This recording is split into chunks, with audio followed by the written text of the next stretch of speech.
Kitchen పుల్లటి పెరుగండి.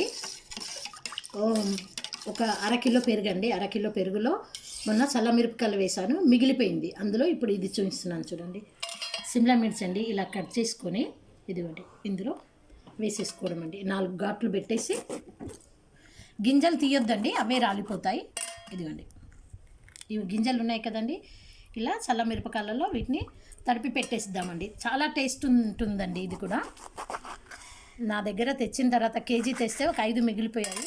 ఈ విధంగా చేసి చూపిస్తున్నాను. ఇదిగోండి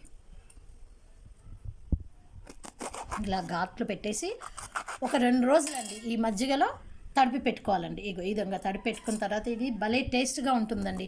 మీరు పప్పుచారు, ముద్దపప్పు చేసుకుంటారు చూడండి, అప్పుడు ఈ అన్నంలోకి నెయ్యి వేసుకొని నంజుకొని తింటే చాలా బాగుంటుంది.